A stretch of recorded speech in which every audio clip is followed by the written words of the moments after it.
I just went live. Have you guys ever thought about putting like a intro video in the beginning? I don't know what the intro video would be, but I'm always curious what that feature would do. No, we have intros, but someone, I don't want to ever make another. No, wait, you about to throw allegations at somebody? Who you about to throw shots at? No, I'll make shots at myself. I'm fucking lazy. You were supposed to make an intro video 2 years ago.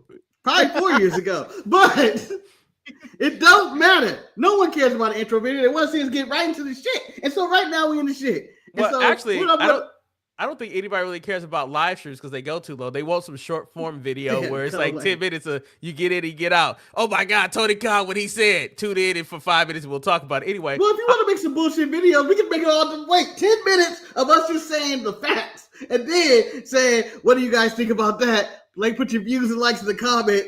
Yeah, boy. And then we go over our advertising. No, I'm letting you know. That will probably get you more advertisement and get monetized and doing live streams. But anyway, I'm Eric.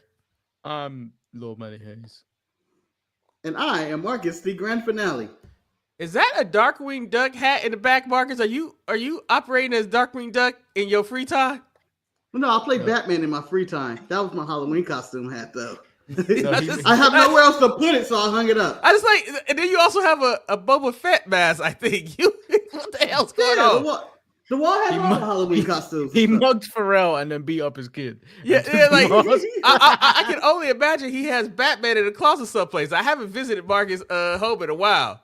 There it is. Batman in the closet sounds like a follow-up. Trapped in the closet. Marcus, I'll tell you this right now, Marcus. I'll be completely honest. I don't think I ever want to be drunk at your house watching TV, sitting on your couch that I know is still standing. Shout out to the couch that's still standing. And then, you be drunk out your mind and you look up at the wall and you get fucking freaked out because you see Darkwing Duck staring at you. First of all, alcohol wouldn't do that to you. Alcohol would be the drugs I give you. It'll be the drugs I give you. Yeah. Get your anxiety up. When was the last time you were drunk? Who, me? Yeah, you. Before he has heart attack. Five years ago? Yeah, 5 years ago. Yeah, that's usually the thing. Kane says the new podcast hoodie era. Nah, we ain't doing that. That's a lot of work. JK Switch says, good morning. What? Evening. What? Becky was you don't understand what that Wait, means. what? Do you realize he hasn't worn the podcast sweater for 2 weeks now? Oh, he has it? Oh, he has it. Devin's retired. And this is the WrestleMania hoodie. First of all, no one said it was retired.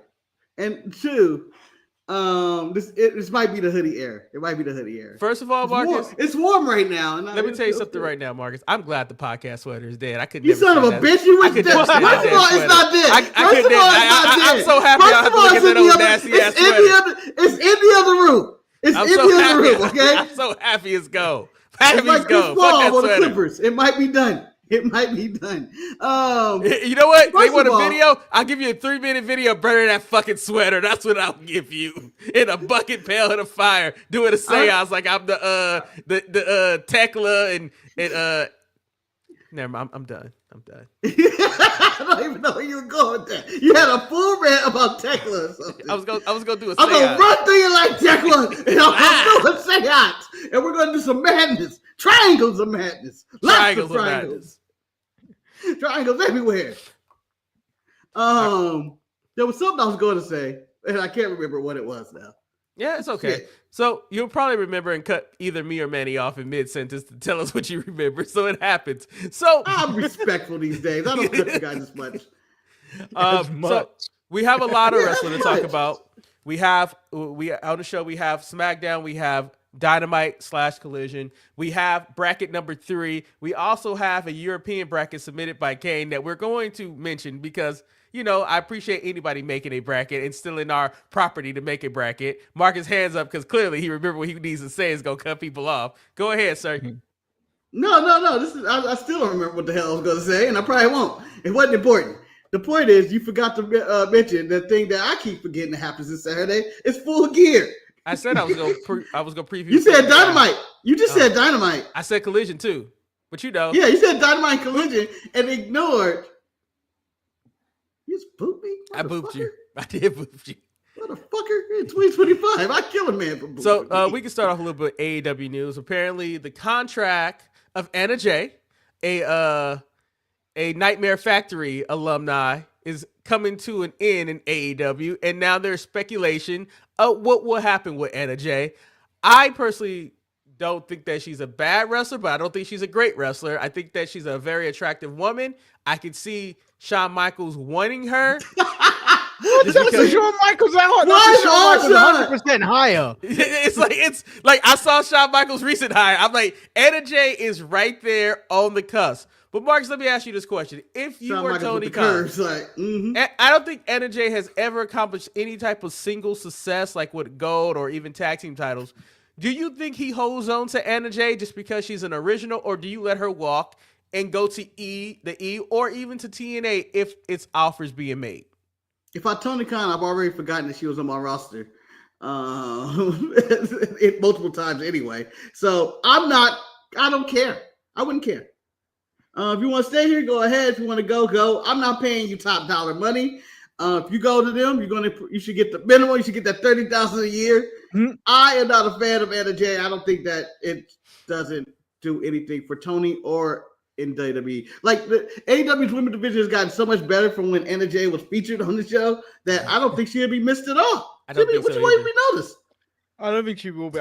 There's reason why she probably hasn't accomplished much in the AEW, but I think with the right polish in NXT, I think she could be a serviceable mid-carder. If Maxine Dupree can be Intercontinental Champion, Anna Jay can definitely be Intercontinental Champion. I'm going to say this right now, and this is everybody, Manny, if you get the button ready, wild take from Eric. Here we go. I would literally, because I think that they're probably on the same amount of level. I could trade for both companies to benefit. You can trade Anna Jay to WWE for Julia to AEW, where Julia will be used better in AEW. Fuck off, Eric. I'm just saying. That's a bad deal. Julia is a wrestler in that company, and I think she would excel better in AEW than she is doing right now in WWE. Right now, I don't know what Julia is doing, and it's like, you know what? Maybe. Triple K don't know what to do. He has too many Japanese women and he don't know what he said. I can't put them all together. And you're trying to tell me that Anna Jay and Kiana James wouldn't be a perfect tandem. They're just who they are. That's just who they are. I think that would work, but I think here's the problem with what Anna Jay did. There was an opening for her in WWE NXT. There was an opening. But you know what? Don't fill that void? Laney Reed. Anna Jay could have been Laney Reed and Fatal Influence. But Mark, she got her contract holding her back. She would have been there, and it would have made sense. It would have made more sense. You know whose place she can take? You know whose place she can take? Barbara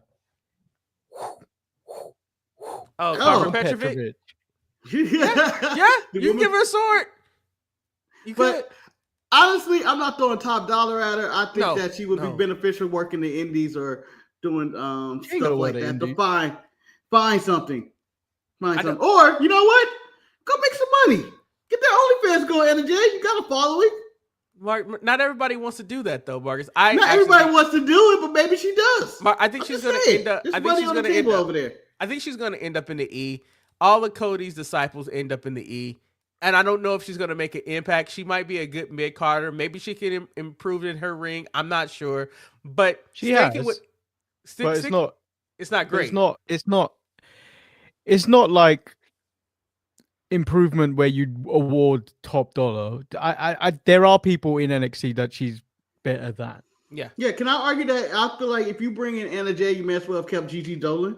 I feel like that's the same level of wrestling. I don't know, but I think Anna Jay is that's the same level, and I think Gigi is more likable than Anna Jay.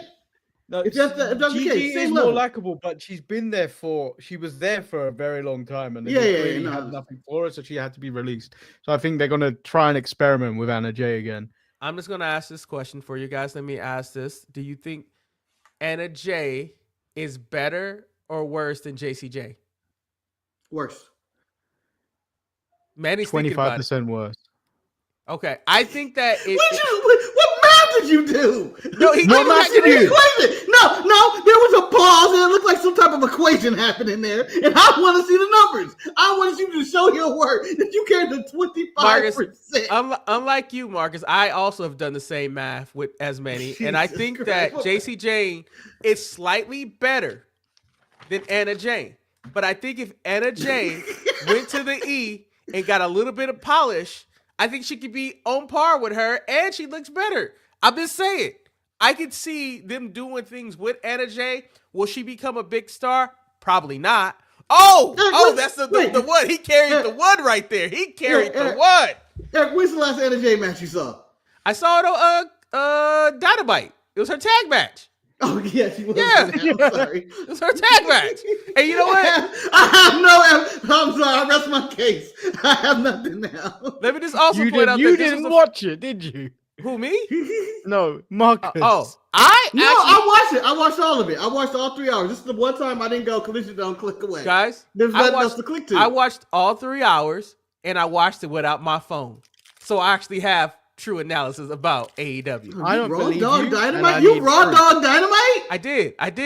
It was interesting. Even I can't raw dog Dynamite. You can't prove that.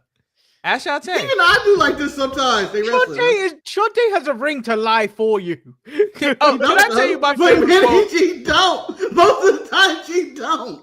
So TK was doing his interviews this week, and he was talking about stuff. My favorite thing about the whole entire interview was when he says, "Yeah, they never called me about using Edge," and I'm like, "What part of you thought that WWE would ever call you and ask to use somebody?" Like, it doesn't make any sense that they would make that phone call. In the professional wrestling world, would you want that phone call to happen? Maybe. But I don't. Made the call. Yeah, but Eric, he was asked a question. So how was he meant to answer that? Oh yeah, they called, but I said no. I told them, I was like, "Yo, Hunter, suck my dick." That's what I told him. That's what I said.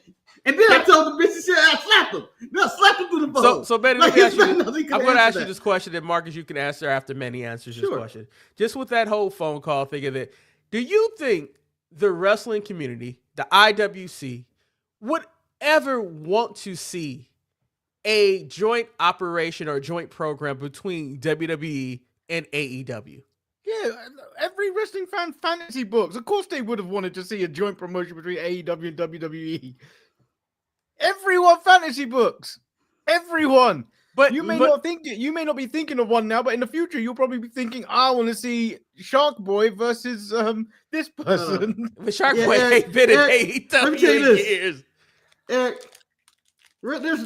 casual fans that want to see WWE do in a promotion. Like Tanahashi and John Cena was on the table. It was on the table at some point, and you wanted it. And Manny, you what? We all wanted at some point, just for the shits and giggles. But that's the wrestling fan base right there. I mean, but the thing about it is that how there's such tribalism when it comes to AEW and WWE that I feel like that whole mystique of how people fight about how this is better and that's better would be taken away if they work together. I mean, there's a few matches I would love to see. I think Will Ospreay versus Javon Evans would be really good. He's too young. Or even Javon versus Ferg. No, let's talk about the young OG. I mean, I think the man who is now injured and unable to participate in John Cena's tournament, which could be planned in the first place, Sheamus went out there and gave so much praise for Javon Evans that I was like, wow, this guy has all the makings to be a top star if he doesn't get derailed by Triple H. He talked about his athleticism. He talked about his athleticism to be on my TV show.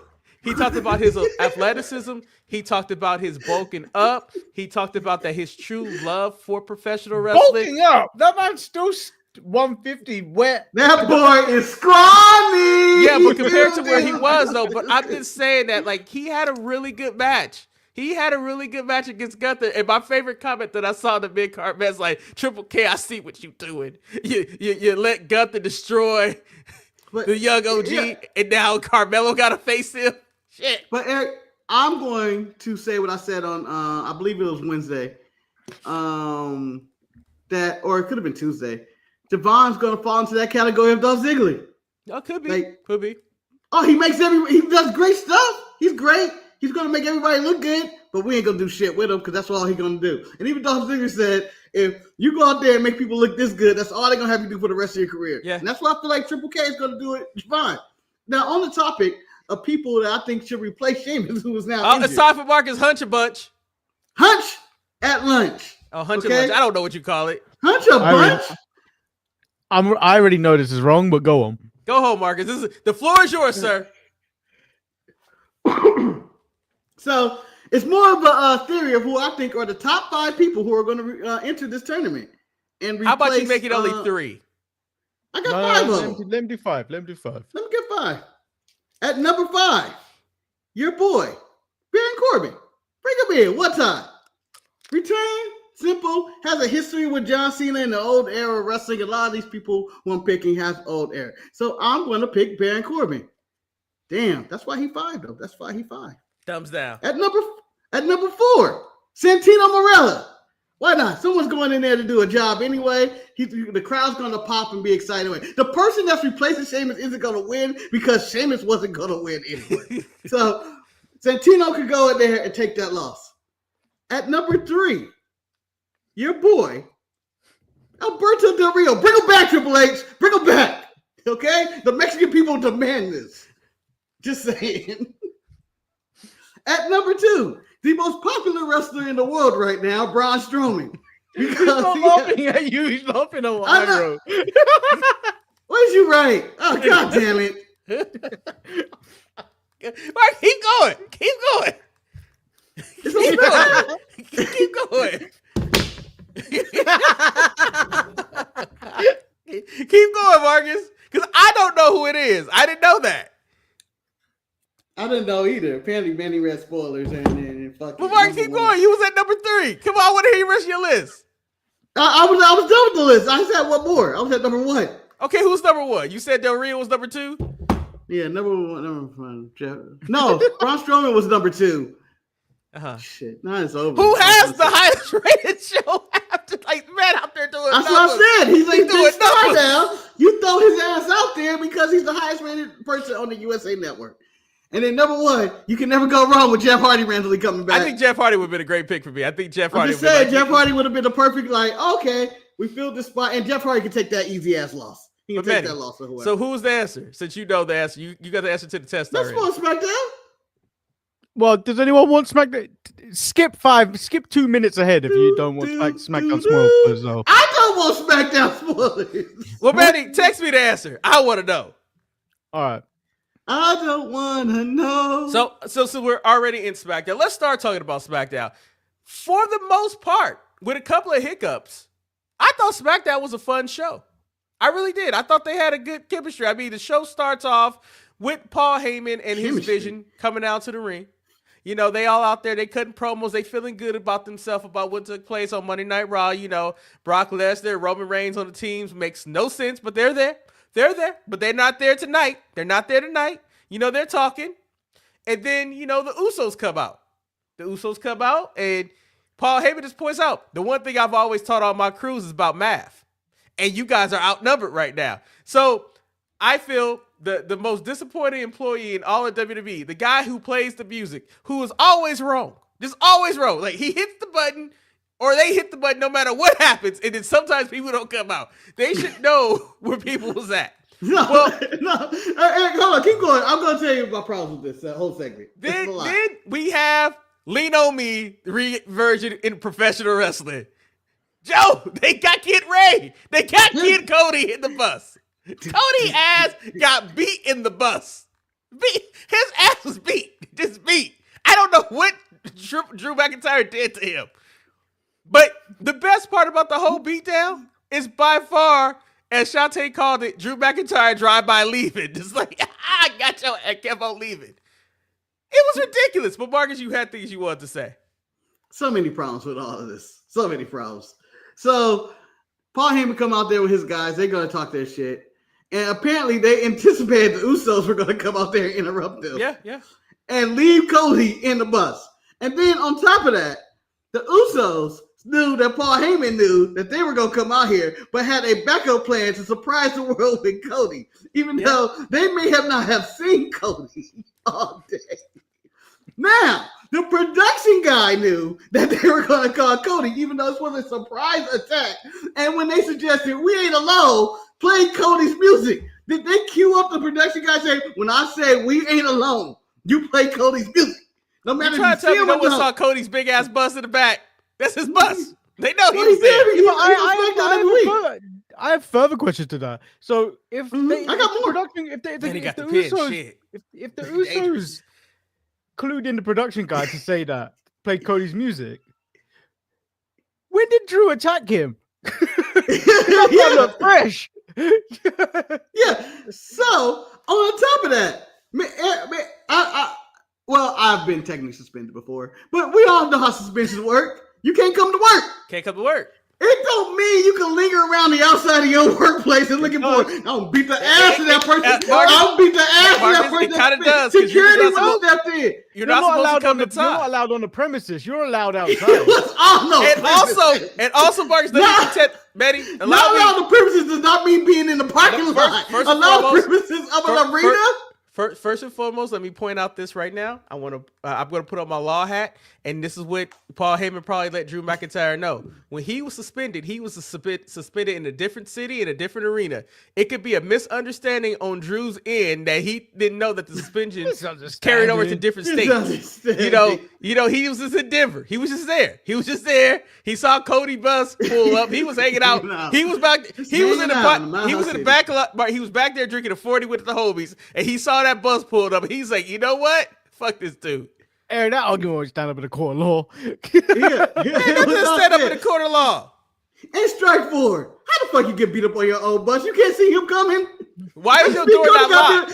Why is your door not locked? Yeah, there's no way someone can jump you from behind on a bus. Okay, I'm just saying. There is. Cody would have done. Well, okay, Manny, how you get jumped from behind on the bus? You over there packing bags? What are you not looking at? A bus is a narrow, straight line. If someone were to get on your bus, you would go, "Who the fuck is that?" He could have been in the part where he was in his bedroom and he shut the door so he gets some privacy from his driver. Even if he shut the door will open and be like, aha, I'm Drew McIntyre. That means he just got his ass whooped straight up. There's no sneak attack. Eric, Marcus, you've never been attacked by an assassin. Maybe he came through the ceiling, Marcus. Maybe he came through the ceiling. What sneak attack tactic? The bus driver didn't see it because it's not Cody on drive. He probably beat up the bus driver. Brandy's not around, and you know Pharaoh the dog's there. That dog's a bitch. It should have bit him. The dog doesn't go on travel with him anymore. Doesn't travel with him, no. I'm just saying, there's a lot of things that would have led to him. Pharaoh ain't been right since AEW. We know that. We know that for right. They fucked him up. Anyway, it was a very interesting start to SmackDown, but then I was happy that WWE officials decided to wrong the right that I complained about, because we got to the U.S. title open challenge and we got entrances. We got Ilya and we got JD McDonough's. And let me tell you, this was a hell of a match. This was a hell of a match. So wait, your only gripe last week was that you had no entrances. I want the title match, any title match, I want it to be treated with prestige. I would like to see people come out with openings. Like, if we're going to make this really feel like people are in the back vying for this option to win this title, don't give me they're already in the ring. I need to see the entrances. They were running a tight 2 hours last week. I understand. What do you want from them? What do you want from them? I don't want a match to start and then immediately go to commercial break. Yeah, and if you are in the match, if you are in the arena, you got the entrance. If you're watching on Netflix, you got the entrance. It's only the people in America that has to go through this advertisement. Yeah. Do the right thing. You got VPN. Do the right thing. I just want to point out this is more evidence that nobody from America would have wrestled this man. Another European wrestler got in the match, gave me a banger. JD McDonough, his head might be big, but he put on a hell of a show. These guys really put it all out, and I really enjoyed this match. This is in contention for being one of my favorite matches of the week. Another one took place on AEW, but we'll talk about that later. But Manny, what did you think of Dragunov versus JD McDonough? I was very distracted by Dragunov's new neck tattoo. It's a dragon. That Filipino woman's really changing that man's life. It was a good match. I didn't expect anything less from these two. It's kind of like when it's Dragunov, you kind of just expect it. But American step up, you pussies. Yeah, I mean, that could be. Mark, what about you? What did you think of this match? I thought it was a really good match. Like Manny said, this is expected because, if you watch them in NXT UK, they put on bangers and stuff. I'm just going to deliver. JD and Dragunov don't miss. JD is a good wrestler with a big head, and I don't know what more I can do with JD other than have him have good matches and then lose. I don't have him winning anything. When I was watching this match, I was like, I need Finn to go fight this fool now. I want Finn versus Ilya. I just need that match. I need. Finn's lost, man. I mean, he is. Get that in NXT? Yeah. Huh? We got it somewhere in one of the NXTs. So I do have my first strike of SmackDown. Starts giving out strikes now. Huh? This is where I was very disappointed where they went with this whole segment. This is the segment where we have the meeting between Charlotte and Rhea, and they bring them to the room. It is shot beautifully. It has a lot of drama. It has a lot of mystique to it. I just felt like shit was solved with just a couple of words for Rhea, and then everything was okay. I was bothered by this. I wanted some more dissension. I needed Charlotte to call her a bitch, but none of that happened. It was just like, all right, you right. Marcus, what do you have to say about the whole her joining the team? Her joining the team. I just have one main question that it's for you guys. It's very minimal to do with the segment. It's fine. Charlotte went into him. It's fine. They had this conversation. Everything worked out. My thing is, have y'all ever been in a room just waiting for somebody to show up and just be in that room? They not know you were in there, and then it's a confrontation because they were like, "This was a setup." Marcus, have you ever been set up like that? Yeah. Have you ever been in mediation before? The sad part about it is like Rhea was distracted. Rhea was distracted by EO in chaps, in denim chaps. This is out there like her hand was around EO, just like chilling, and then here they come. Here they come. She looked like she was dressed as Hangman Page. She did. Please, Hangman, do not wear the same outfit. But another match that took place was in the last time is now tournament was Carmelo Hayes versus Bronson Reed. Thought this was also another fun and enjoyable match. Had a little bit too much convolution for me, but you know what? He was gonna win. Huh? That was the only way he was going to win, though. I know it's the only way he's going to win, so he can lose next week to Gunther. But he never know. He might get an upset. Man, no, he's probably gonna beat Gunther, and then all these Melo fans are gonna come out and be like, Melo, fuck off. But Manny, one, that doesn't exist. No one, that's disrespectful to Melo fans. One, he's gonna get his ass whooped next week. Okay, Gunther's on the black revenge store. Okay. And he's gonna be slapping. He's slapping all black people. No, Marcus, slapping all of them. He's Triple H's grand wizard. He's just out there doing what Triple H needed him to do. Slap all the blacks. I thought Carmelo looked good in this match. He always looks good. I thought this was. I thought Reed looked good in the match. I thought they accomplished a lot in this match, telling a really good story. I mean, I'm liking what they're doing with the last time is now tournament. We've got some really good matches between some people. I just don't know if they can follow up with anything to do with Carmelo Hayes afterwards.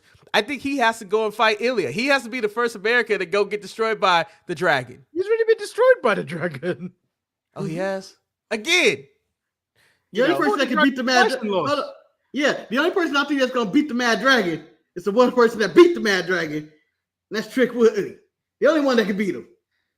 So with the assistance of Cody, Carmelo advances to face Gunther. I don't know if this is a good thing or a bad thing for Melo, because I don't think I want to go face Gunther. If I had to look at the brackets, like, damn, that's who I got to go. Why do you have such a tough bracket? I don't know.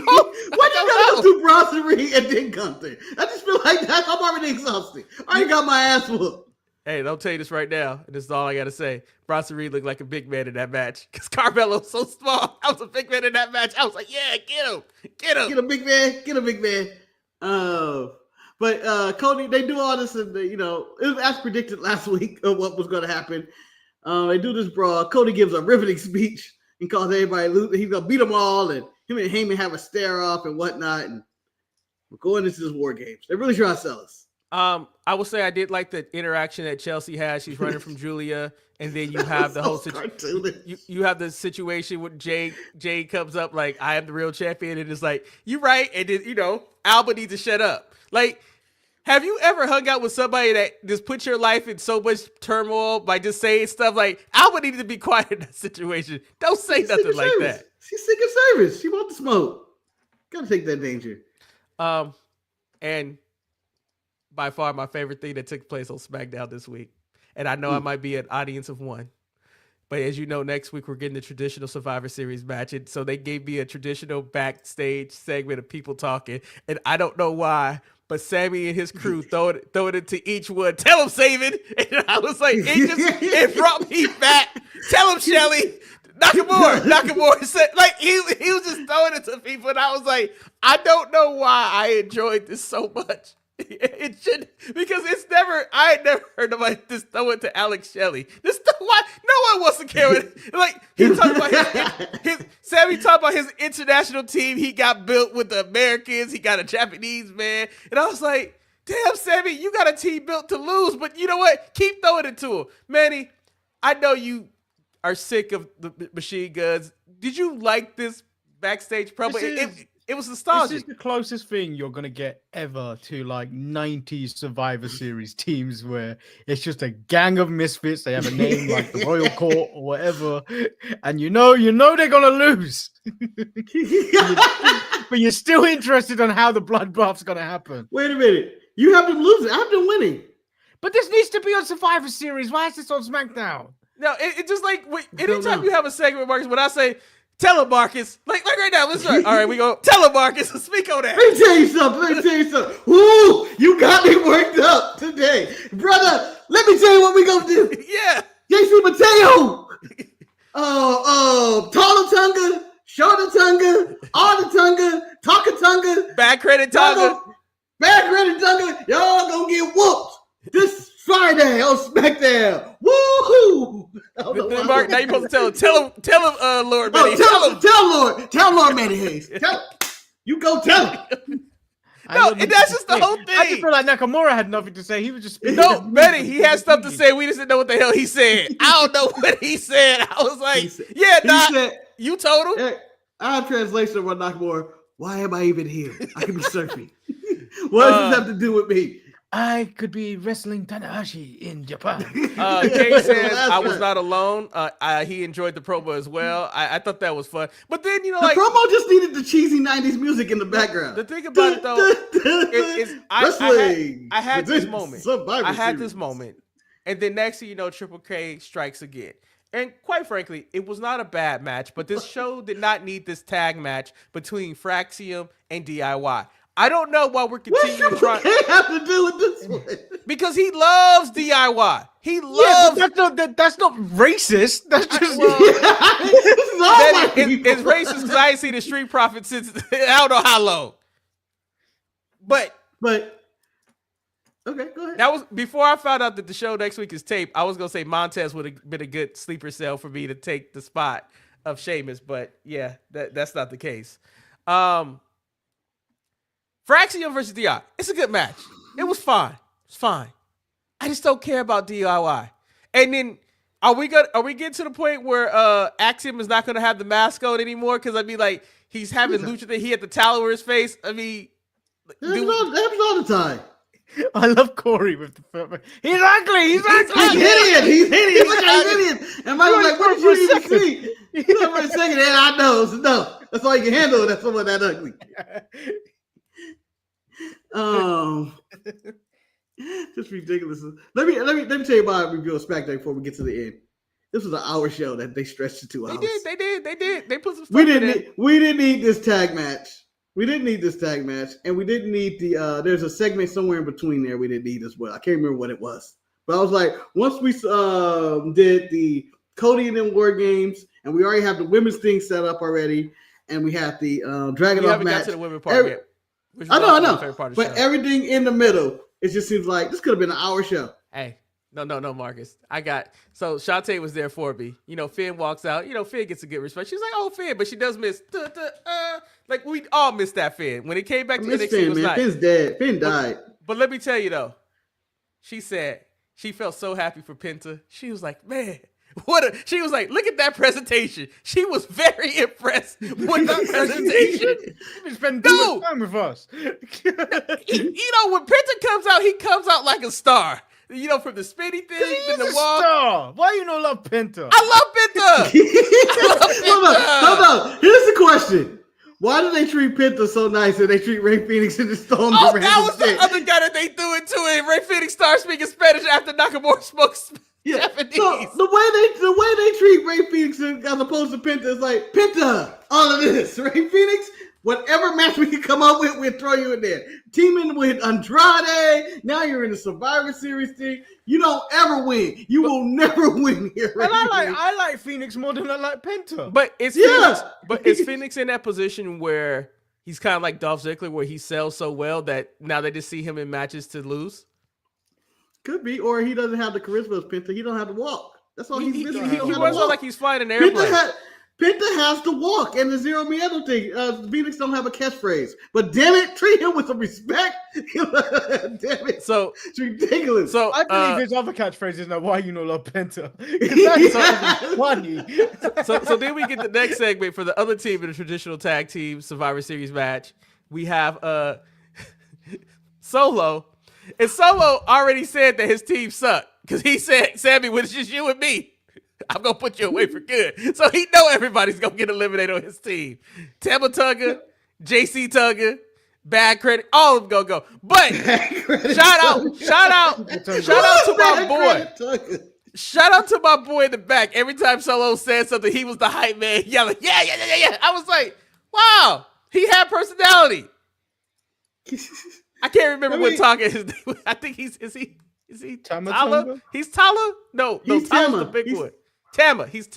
No, Tama is Tama Tonga. Tama it's the other one. He's Tala? No, because Tala Tonga is Tala Tonga is the tall one. It's Hunico. Yeah. It's Hunico. That's the one. No, he's not Hunico. He's Camacho. Oh, Camacho. Why are you sending us reels in the middle of the show?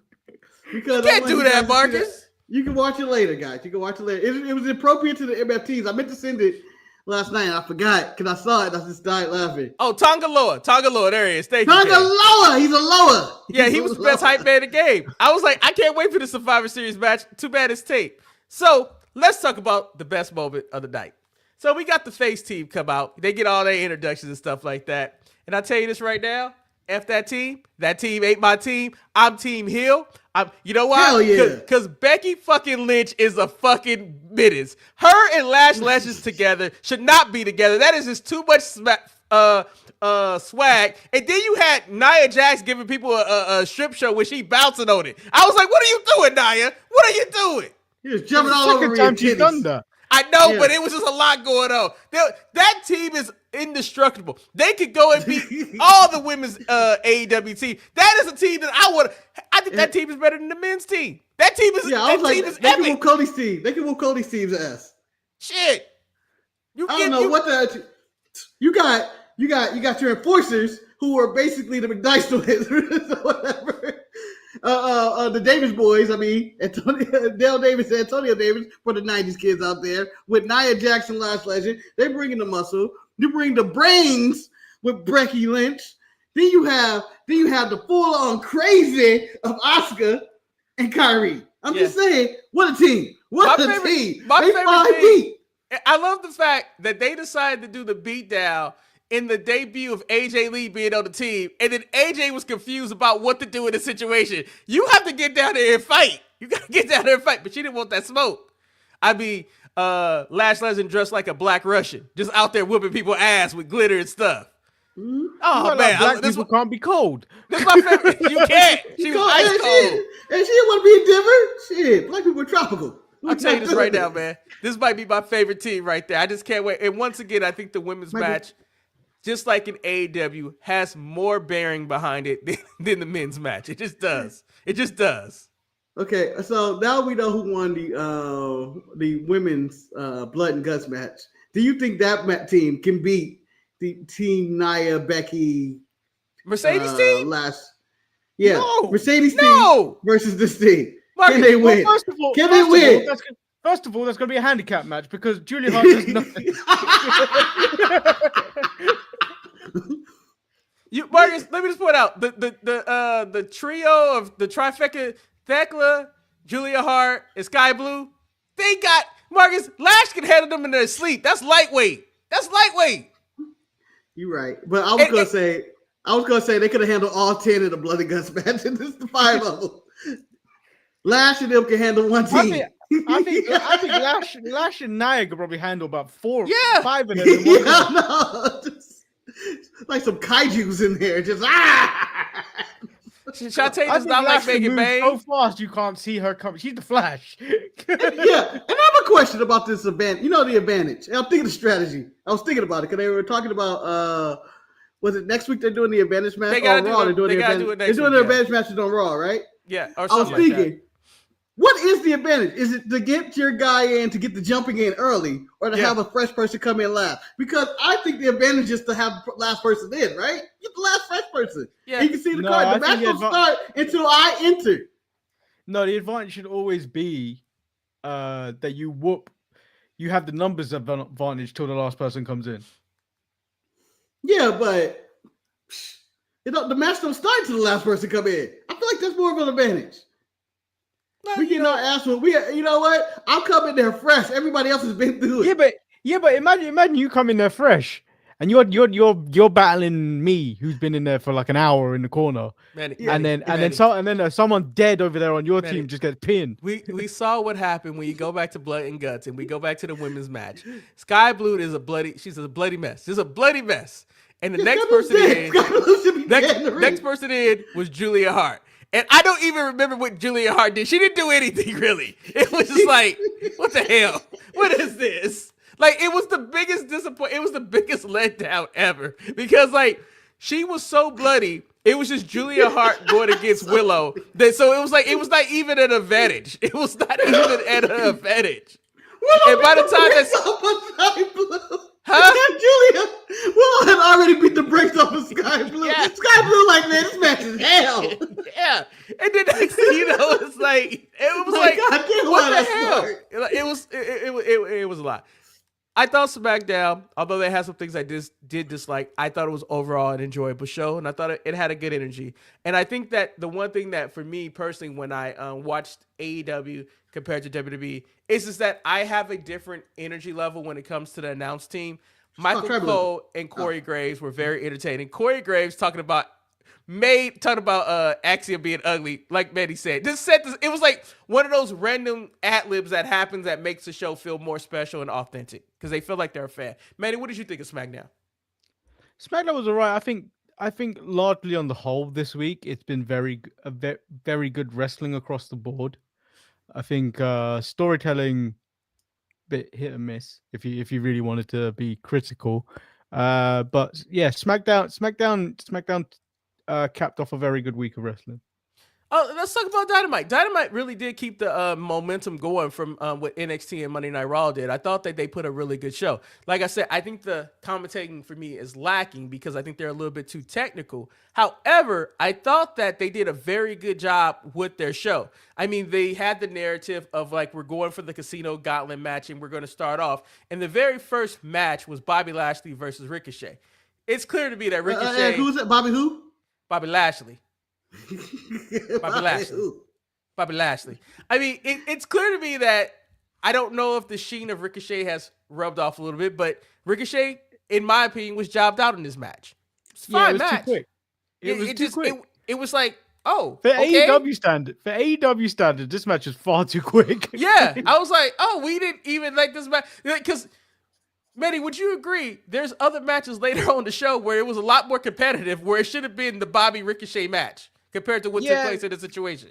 But part of me was kind of glad it was over. It ended quite quickly. At the same time, it was like this fucking feud between these two going on for months. It needs to end.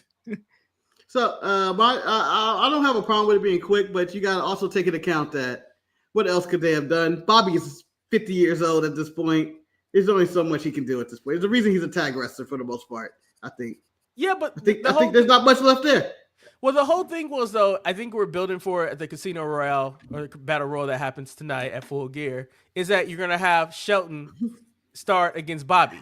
And I don't know if anybody wants that. Like, is that something that people were asking for, that they were gonna the Hurt Syndicate was gonna fight each other? Like, I don't know if that was something a narrative that we really needed. Marcus? Numbers games, Eric. Numbers games. You put them both in there. Imagine being a little AEW guy going against someone's gonna win that match. The company. Yeah, the two biggest. Like, I mean, just pin each other and say, "I'll give you a title shot next time." That's the way shit works. I mean, because if you're 1 and 2, you hold all the cards in the battle royal, and it don't. I hate the stupid stipulation of we're fighting for that one spot. It's never going to end at 1. It's never going to end at 1.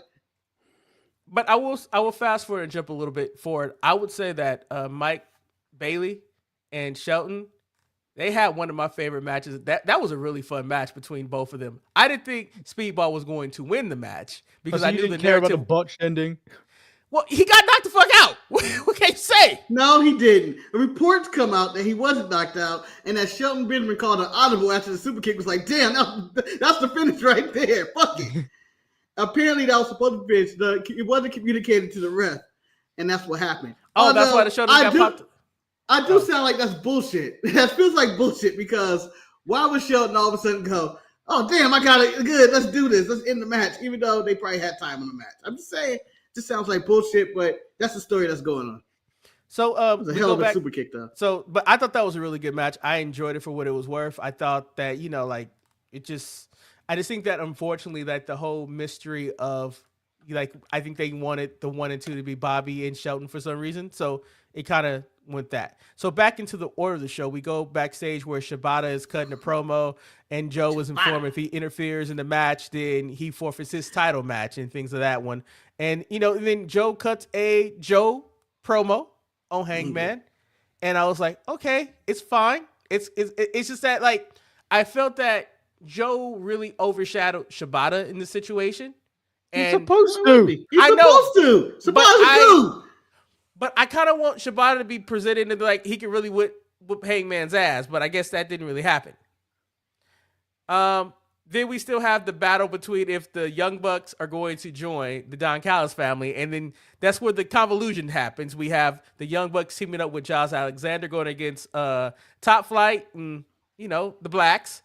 Triple K called in and was like, hey, Tony, don't let no Blacks win this match either. Don't let them win. That's what this was. I thought this was a call about Edge. No, we got to keep him down. Top Flight, middle right, bottom right. Keep him down. Keep him down. I mean, this match was mainly for story purposes. That's what it was. If the Young Bucks is going to join the Don Callis family to the point where Kenny Omega comes out with a chair and it's like, okay, you have a chair, the whole family is out there, and then I guess Don Callis pulls an audible. It's like, hey, give him the V trigger and you could join. That'll be your way of accepting the Don Callis. It was very convoluted to get to a point where I guess we're still are the Young Bucks with the Don Callis family or not? And I just asked the question to you, Marcus, do you even care? Yes, Eric, yes. Everything is going on with the Callis family. I care. Although I feel like we cooled down with Takeshita and Okada. I would like to get more of this beef going on, but I care more about what's still there. It was still it's there, but it's not. It wasn't prominent. It wasn't its own segment. I'm just saying. It wasn't its own segment. It was just kind of like something they didn't do it in the whispers, but they Okada called him essentially called him a bitch this week. He did call him a bitch. He did call him a bitch. He did call him a bitch, but they're just not around each other. I don't know where this is going to end.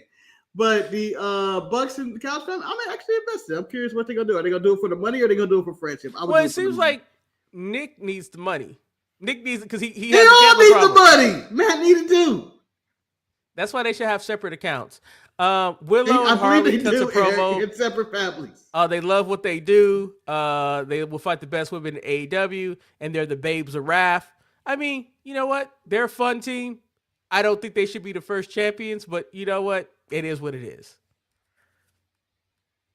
I guess you guys have nothing to add to that. No, you know what? It's been a long time. To be honest, all the emotion of watching Dynamite is gone. I don't really have much. If you look at my description, that is eloquently written. You can see that I just say Dynamite review instead of going over segments because but honest, I don't remember much that happened on the show. Description. Read that Wednesday description. So, well, I'll keep speeding through to see because I do have one question at the end of this.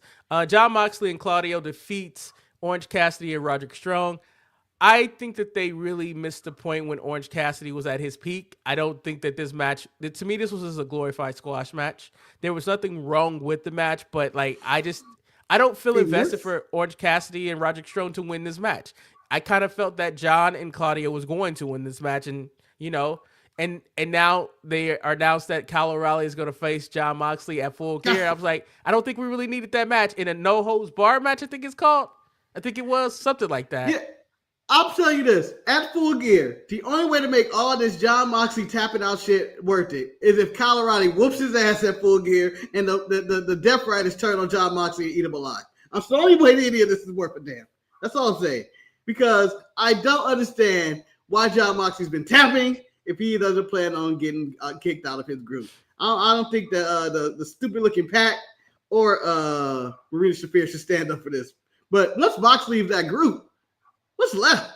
Yeah, like, I don't know any of these people. Yeah, like, I look at them and I go, the Dark Order 2.0. No, they might just be the conglomerate 2.0. It's just like, it's unfortunately every match, Jon Moxley's aura overshadows everybody that he teams with.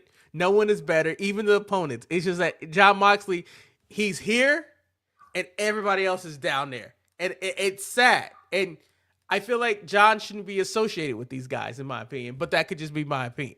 Manny, what do you say about that? Do you agree with that hierarchy? Do you think there's like no division of like Jon making these people better around him because they're only good when he's there? I mean, not a lot of these factions where there's a clear star.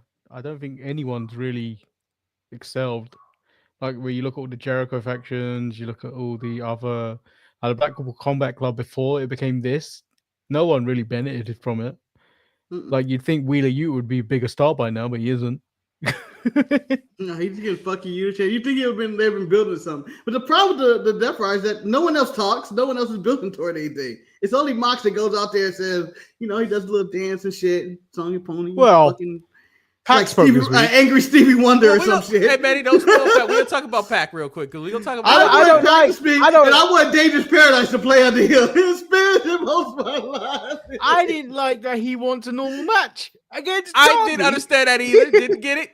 I don't understand. You know what? We're skipping right now. We're pulling audible. We're doing a job. Like how you cut the grimiest promo talking about you took out Darby and all that good stuff. And hey, Darby, I'm gonna take away what you won't. I'm going to have a regular bored-ass match against you at Full Gear. It's like, that like nobody wants to see Darby wrestle. Nobody wants that. What do you mean? Darby is actually a decent wrestler. I don't need to see Darby kill himself every week. Nobody wants to see Pac. Once every 6 months, Darby should try to kill himself. Okay, let's just get it down to once instead of every show. Let's be honest. No one cares about Pac getting the payday either. Like the fact that he got a promo package, I was like, this dude got a promo package. I would agree with Kane in this situation that he says the most improved or surprising member of the Death Riders in all these years is probably Marina Shafir. I don't think that she's that good. I'm actually glad that she's been given an opportunity to do something other than to be a bodyguard, because it seems ridiculous that she's been with them for nearly 2 years and wrestled like twice. Yeah, I mean, but she carries herself as a legit badass, and I appreciate that. I mean, that's all you can ask. But let's talk about. If they jump Jon Moxley out, do you make Marina Shafir the leader of that group? No, they're dead, Marcus. They're dead. No, the group needs to die. The group needs to die. I think it's not going to die. I think they're going to replace the leader. They're going to kick Jon Moxley out. They're going to replace the leader with MJF. And I feel like he's going to return tonight and the Death Riders are going to turn over.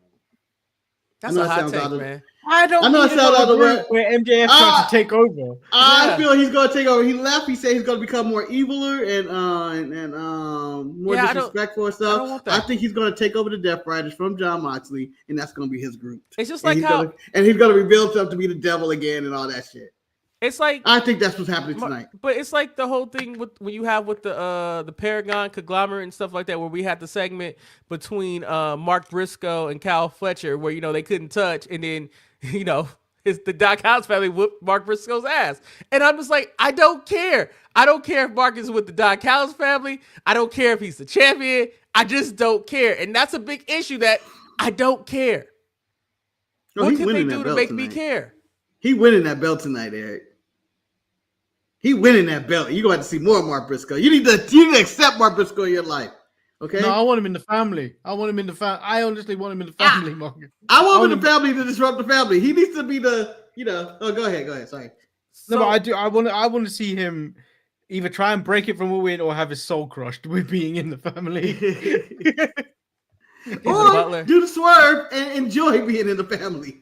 I'm going to say that I think for me, like the two matches that I enjoyed the most from Dynamite were Speedball and Shelton, and then Hangman and Shibata were good. But I think the reason why I enjoyed them more is because they both had additional people in the booth that added spice to the commentating. Like EVP just being a hater, talking about how Speedball didn't know how to put the armbar in. It was like, it's not in. Shelton's okay. And I was like, well, that gives an extra dose of it. And then when you get to Samoa Joe just being angry and just breathing hard and upset about shit going down, I thought it gave a little bit extra to it. Hangman won in a fluke way. He cuts a promo when we move into the collision, talking about he sent Hobbs to the ER. He sent Shibata to a dick doctor. And now Joe's all alone. And I'm like, okay, I guess. But like, do we think that Joe even has a chance to beat Hangman, Marcus? No.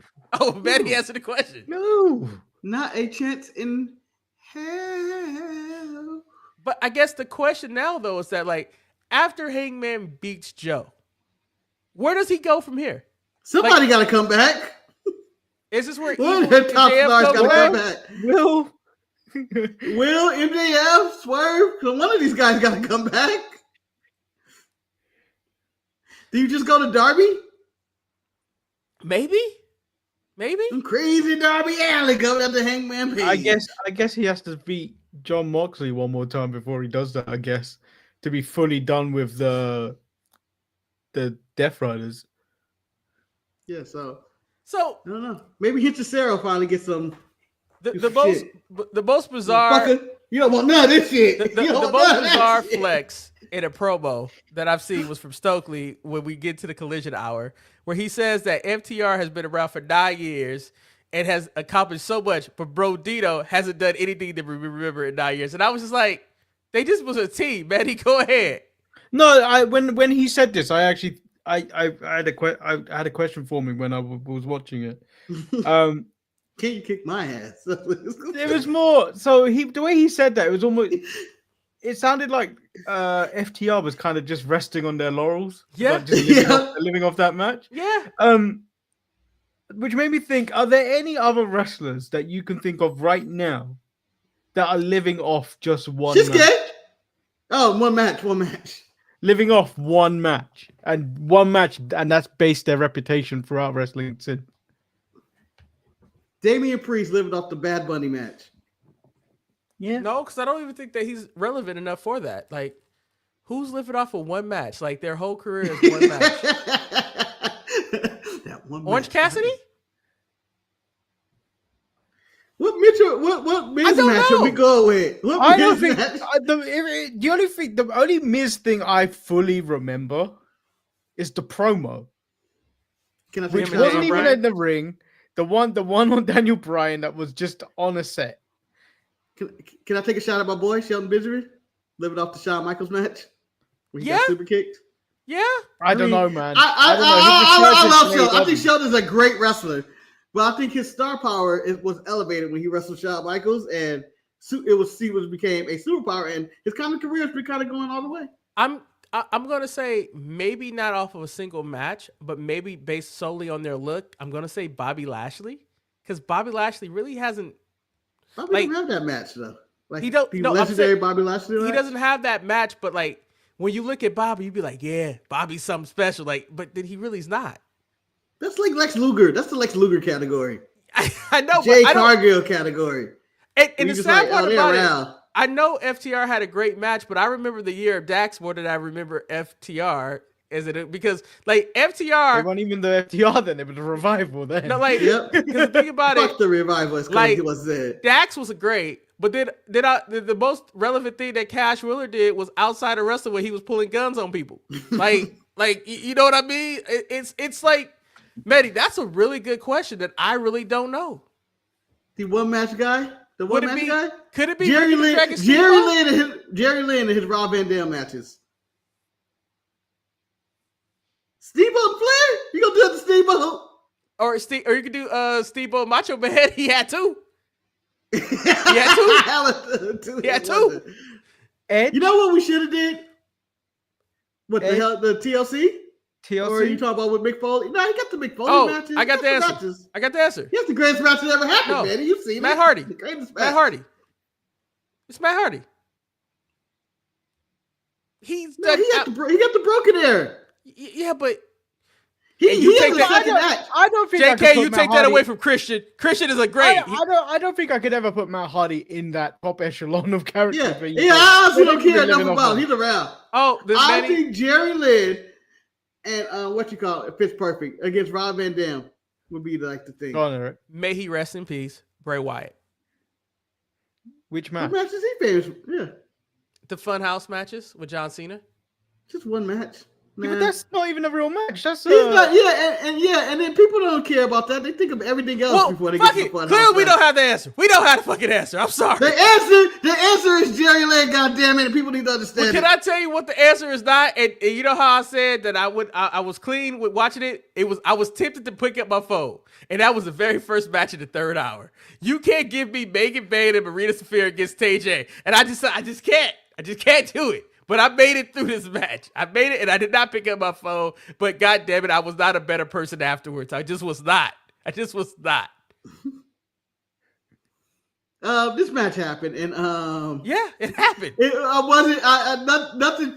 I would say this: no tragedies occurred during this match. There was no tragedies. People got through it, and I was proud of both Marina Shafir and Megan Bayne. You know the worst part, and you know what? And TJ as well. Fuck them. Do you know the worst part that was? You saw the first women's tag match, and the quality in that, in comparison to what happened there, it was like a severe downgrade.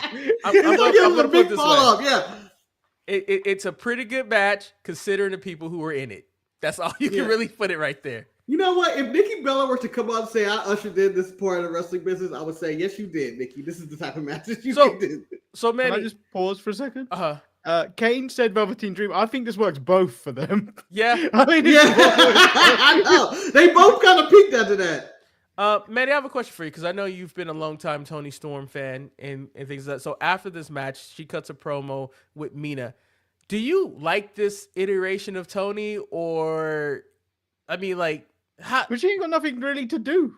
I know. So are you okay with the presentation of her right now? I'm okay, but the more you use this character, the more you wash it out, and the more you get, the more it will get bored. So if she was to have another title run, which she probably won't in the next few like, because Mercedes about to have that for about 3 years. Mercedes got to get that for a decade. You're just gonna get bored of the character, and then she's gonna have then you're gonna have to work out something else to do with her. Marcus, I asked you this question though, but it was funny because we were watching it, and then Toni cut her promo. I got it. How do you feel about Juice Robinson cut almost an exact similar promo to his wife? Like literally, I was like, wait, you got promo? Yeah, he cut a promo, but wait, how was it similar to Tony? It was off the wall, this crazy talk, this yelling at the camera. They were very similar to the promos. I was like, they were practicing their promo off each other. Tony had production of being off the wall. Juice was just yelling shit like he was Randy Savage in 1987. But I laughed when I saw the Bang Bang game because I was like, this is all that's left of him. This is what's left. Marcus.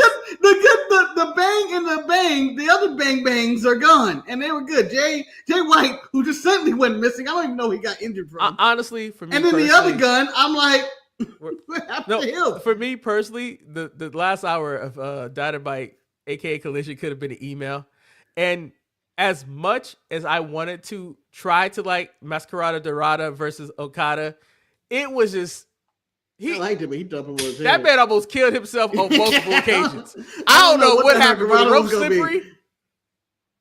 A lot of sweat. Eric, a lot of sweat that night. They cleaned him. I don't know. But that last part was just Rampage. Yeah. And you guys made me watch it. I knew I shouldn't have. I had nothing better to watch though. That was you guys. You could have faked it. No, I am faking it now. The thing is, though, I think the only thing that I was a little bit disappointed after the match, because there were stakes for the match, is that now they get the challenge. The Callis family get the challenge for the trio title, and so Don Callis is announcing his team. It's like Okada, Hintacero, and then he was like, coming from Japan, returning Takeshita. And I was upset that the look that Okada gave was not frustrated enough for me. I needed him to throw it was more of a confused, like, what the hell is going on in this situation? So I have the answer to the person with one match that has gained the most from their one match. Okay. Red Velvet?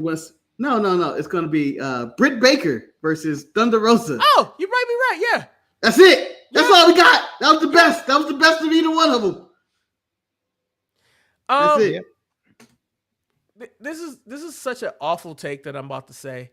I think for me, it's very hard to watch Mercedes Moné matches because you just know who she has no chance of losing to. And Red Velvet was one of those people. I mean, they tried to give me the story of the lineage of how Mercedes looked up to Eddie Guerrero and then Red Velvet looked up to Mercedes and things like that. But it was no way in hell that Red Velvet was winning this match and the title was going to change hands. I also think that Statlander is a dead woman walking. She is boring. And I'll be happy when Mercedes takes the title off of her. The problem is that I don't know if AEW knows how to book Mercedes being the champion, the main champion. Like, what are you talking about? She's been champion for 9 years. Nope, I'm talking about the main champion, though. The main champion. Do the same shit she doing, Eric. Just do the same shit. But like, come out with all the belts. Who becomes her opponent? Who finally defeats her? It's like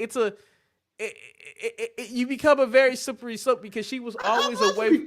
She was away from the belt, but now she's going to be in the belt. I have a lot of people to do it. You can go Willow. You can go Hater. You can do Hater. And you can always do my number one pick to beat Mercedes in all her titles. Bayley once her contract is up. Bayley making that jump. Bayley making that jump. And you're going to get Mercedes and Bayley for all those titles at All In or All Out or something. Manny, your face tells me you want nothing to do with that. It's happening. I wasn't even paying attention. I got confused. You son of a bitch, Manny. I made a valid point. They were saying Red Velvet looked up to Mercedes Moné. Yeah, it was the announcer said it. Yeah, the announcer said it. It's ridiculous because Red Velvet's wrestling career started her name out. She's straight from her mama's kitchen, man. To get it right. Put some respect on her name. Red Velvet's career started before Mercedes Moné started in wrestling. They're the same age. But she saw her success. Commentator, I believed him. Manny, I believe the commentator. Okay, goddamn it. Okay, nope. You goddamn it. Hold on, you can find your hero even if you're in the industry. In that 2 minutes he was talking, I was just reading. I know. Manny, in that time, they'll be the same age and all that whatnot. You can be inspired by coworkers as well to be a better person. They weren't coworkers for that long. I don't care. I'm trying to make this work. Okay. It looks like Red Velvet's still in her mama's kitchen. She wasn't fresh this week. Yeah, but you know what? For what it's worth, Dynamite was fine. But this is the question I'm going to end it on. Did Dynamite / Collision, the 3 hours, did it do anything to get you excited for tonight's Full Gear match card? Like, was anything about it like, you know what? I can't wait to see this card. No, this is one I didn't really necessarily care about. Like, I was amped for the last one because Samoa Joe was angry because a belt was pressed into his tummy and it fell on the ground. I guess my question that I'm gonna ask Marcus, you can chime in also. Do you think, for me personally, I think having the blood and guts type of show really took away from Full Gear? Like, I don't know if you should have these two big shows. I know they're different, but it just seems like it's a lot. Yes, me or Manny. I'm sorry. I was asking you, Marcus. Oh my God, how many matches they got on this goddamn show? Yeah, I agree. It does. I feel like Blood and Guts it happened and they were done with it, but nothing was solved. There's no resolution. It was like watching a Game of Thrones battle, and you're like, you know what? Next week, Ramsey's back up. Y'all, they got 13 matches on this card. 13 That's matches. It. Yeah, but 4 of them are pre-show matches. You don't read those. Oh, we don't count those? Okay, so still, it's a lot. No, I love the pre-show because I'm assuming we get the Costco guys. Yes? Yeah. Boom and Doom. Yep. They're always on there, right? I don't think there's been a show that they're not. Marcus, and they're going against Roppongi Vice. Ooh, they're back together. Oh, yeah. They're both in the Gallows family. Oh, shit. Yes. You're right. Yes. They're back together. Roppongi. I mean, the Saturday tailgate, bro, there's only one match that's worth watching, and that is honestly the CMLL trio title, because you get to see Okada and Takeshita interact with each other. That's the only thing I would care about. That's on the pre-show? Yeah. Why is the pre-show all tag matches? Because they know. They know who you are, Manny. They know who you are. So let's go to the main event. We got Hangman versus Samoa Joe. We start with the main event. You want me to start at the bottom? I can start at the bottom. You start at the bottom. What kind of All right, so because Marcus, nobody What do you wants the think bottom. this is Saturday Night Main Event? We have the 4-way tag. We have Tony Storm, Mina, Marina, Megan Bain, Sky Blue, Julia Hart. Wait, hold on. Can I make an assumption right now? You are not reading anything. No, you are looking at the I'm image. looking at the pictures. I knew it. I knew it. You were trying to figure out who they were. I was looking. He was like, "Can he not?" Because he said Megan Bain. I was like, "That's not a hard name to say." Why is he? Hey, you know what? Maybe I should have followed the printed version, but I think it's more funny to be read Willow and then Harley, and I think this is a 4-way tag match. So is it? They're individual teams going against each other, right? They're not teaming up with each other. No, it's a 4-way. I think it's the tournament, right? Yeah. Oh, it's 4-way? The winning team chooses the stipulation for their semi-final match in the inaugural. So this is just a match. Yeah, it's a match that shouldn't take place. This has got nothing to do with the actual bracket. Then another match that's taking place is Pac versus Darby Allin in a regular wrestling match. No one needs this. Why? Betty's walking away. Why? Betty's walking away. Why? Then Manny, no, Manny has to explain Pac to us. He has to explain Pac. He's from your country, Manny. Explain what's going on with him. No. What do you mean I got to explain about him? There is many things wrong with people from your country, and I don't ask you to explain them. Hold on, first of all, quiet. Hold on, Manny. First of all, quiet, Piggy. Quiet. Okay? guys, I'm trying to get through this full gear car. I'm trying to be a professional so we can get to the true brackets. We should have just did half gear. We should have did half gear. So we have the $1 million match. I'm tired of people winning money because I ain't winning nobody. You have Josh Alexander and the Young Bucks going against the Jurassic Express and Kenny Omega. I don't know what we know. The dog is in there. I don't think we care about that, right? The dog or the match? The match. Rika ain't did nothing except call me an N-word. Say it. Then we have we got no holds bar. We have John Moxley against Kyle O'Reilly. Then we have the gauntlet match. So we don't even know who's in the gauntlet match, but the gauntlet match determined the first ever AEW national champion. Bobby Lashley and Shelton Benjamin starting off. Then we have Mark Briscoe versus Kyle Fletcher. That could have took place on Dynamite. Then we have the AEW World Tag Team Championship. We have FTR versus Brodito, which could be a very interesting match. I'm interested in this match. We have Statlander versus Monet. I'm assuming Monet will become the champion in this situation. And then we have Hangman versus Samoa Joe, where Hangman will retain. So I asked you guys, Marcus, just to make this brief. What match of all the matches I named do you think is going to stand out the most? FTR versus Brodito is the one I'm looking forward to the most. And I will also add this. I believe that this show is going to be a good show, and people who pay for it are going to appreciate it, and the people that didn't pay for it aren't going to remember it happened. Okay. What about you, Betty? What match stands out to you of all the matches that I say? Well, it's going to be FTR Brodito, but I will say Monet and Statlander will probably bring it. I'm just hoping for one of these times where all the 12 belt owners of the previous belt come out and just stomp on Mercedes and cause her to lose the match. Man, you gotta say that for a bigger show. You gotta say that for a bigger show. Manny, you can't get to those belts. She has all those big meaty men holding her title with their shirts off. So I think they're fight. They're fight for those titles. That's what well, those meaty men can't even keep a stage together when they knocked over a rail last weekend. I do agree with Manny. I think it's going to be Mercedes and Statlander. I think they're going to do that. Kane says he's not waking up for Full Gear. I might watch AAA show on YouTube if I wake up early. That is interesting that that's taking place tonight as well at 7 o'clock. Yeah, on YouTube. JK says no one's gonna watch the YouTube show. JK says Florida Eric tried to keep people from the pay window, and he also asked the question, why do we need a national champion? That should only be reserved for Scott. We don't need the championship. Tony needs to stop making belts. Just like he need to stop siding people, he need to stop making belts. But isn't the national championship more just a US title? Yeah, Mhm. yeah. But they don't have an Ilya. They don't have a U.S. champion there, so I'm assuming that was Tony's thinking. Like, we don't have. But you have an champion. international, continental, and whatever else belt Carter's holding. Yeah, Carter got like 3 championships just by himself. I don't, and that's pretty much the rest. I mean, like, I think wrestling fans are winning, especially if you like the AEW product, because you know it's going to be a hell of a show where they're just going to wrestle a lot. And I have a question for you. Yes. San Diego, WWE Survivor Series Wargames. 3-hour drive. Have this week or any John Cena match tempt you say, you know what, I need to see John one more time? Now for the prices, I told you I'm on a strike. Day up price, man. Day up price, maybe $10. I'm on a strike. And Mark, I can't take the chance of driving down there for a day up price. Then we can't get no tickets. And then next thing you know, it's like, damn, we look at the car watching wrestling in the car. But it sounds like a trip. We go eat somewhere in San Diego. It sounds like a trip that Marcus and Ryan would make. Nah.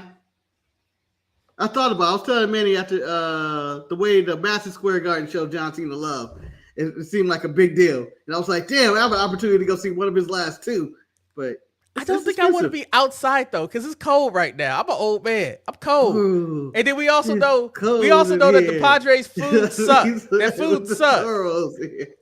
So anyway, that concludes. Hey, I know. It concludes it. Manny, do the cheer and see if Eric remembers it. I said, but it's cold in here. Fuck. It must be some turtles in this atmosphere. Bring it on. Bring it on. Let's bring it on. I know it sounds like.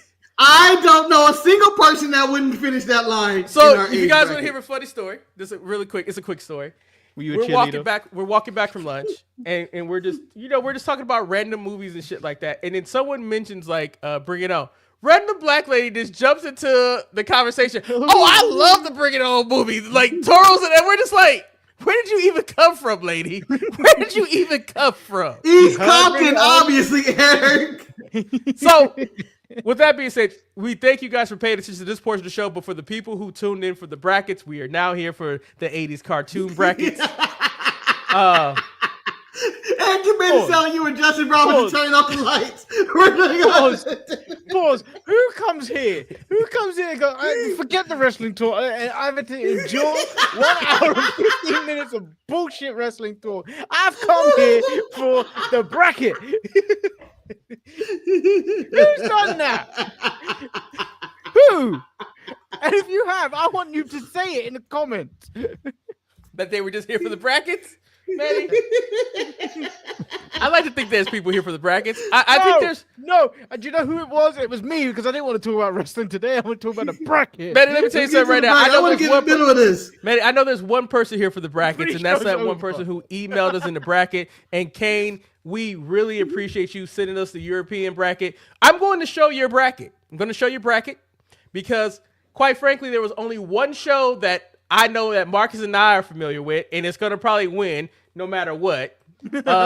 Manny, have you ever heard Seabird, Bose, Afrik, J. Quack, Domel, Family Robinson? I noticed David the Gnome, Lucy Luke, and the Little Bits. Manny, Marcus, we know who's winning this bracket. It's David the Gnome, right, Marcus? First of all, I know the Little Bits. No, Mark, it's not the Littles. It's not the Littles. No, the Little Bits. The Little Bits. I know them. No, maybe I don't. No, it sounds familiar to me. No, I may have come across that, but beside the point, Eric. I know what's going to win. David knows going to win. But I want to talk about Bose. Why? I want to see that shit. Just based on his name and image. That seems like the blackest cartoon ever. Bose. It's a cow. Yeah, I don't care, Eric. You look black to me. What kind of stuff is that?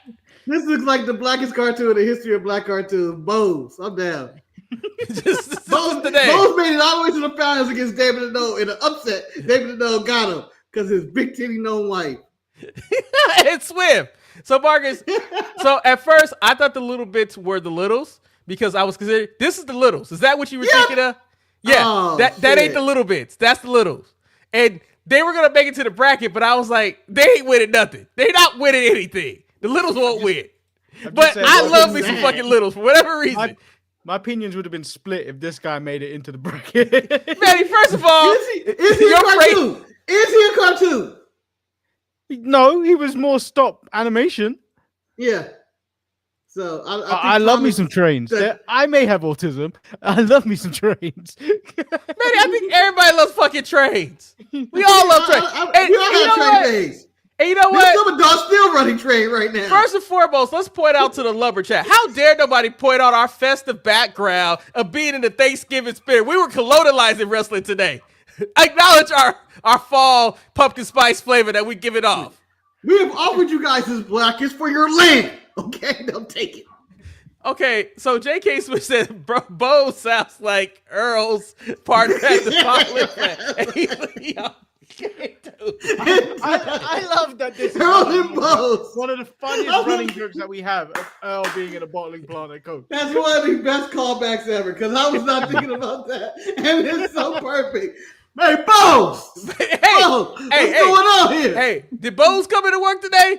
Shit, he owed me $20. Bose called out. Bose called out again. Bose late to work again. But Kane, we really appreciate you filling out that bracket. Fred Flintstone and Dino the dinosaur. Who would have thought? Who would have thought that a European bracket of shows we never heard of would make Earl have a partner now known as Bose? Bose is now the carry of the show. It's gonna be Bose. But gentlemen, are you ready for the real bracket? Are you ready for bracket number 3? J.K. Smith, you need to get on ChatGPT and you need to make us a festive story of Earl at the bottling plant with his new pal Bose. I can also do that. So bracket 3, I said that I was gonna introduce a few of the female flavored cartoons. Not making any of your brackets though. Huh? You know what? He got snubbed. Who? You stubbed David Deneau. I did. So this is the bracket we're going. It's a hell of a bracket.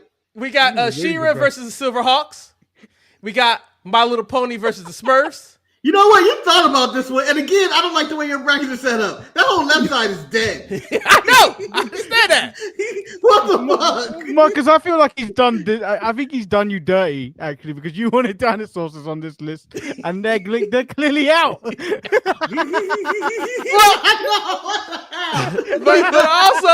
I also did some dirty enough to myself because everybody know I'm a big Voltron fan. Voltron might not survive the first round for some people. Again, Eric, somebody teach you bracketology. Why would you load up this right side? Why did you turn this to the Eastern Conference on the left? Because that's what I do. Nobody got a chance. I know. I know. That right side is strong. But so we're gonna start with the left side. We got She-Ra versus the Silverhawks. She-Ra wins. Wow. Manny, do you agree with Marcus with no hesitation? Silverhawks? I ain't never heard of the Silverhawks, so I'm going She-Ra. It ain't much to hear about, Manny. It ain't much to hear about. It was funny because they like bird people. When it came to She-Ra, I was like, I could put My Little Pony there. I could put Rainbow Bright, but nobody. I was like, let me get the Silverhawks a chance in this situation, and they have no chance. They have none. No. So She-Ra wins easily. Then we go downstairs to My Little Pony versus the Smurfs. Manny, I go to you.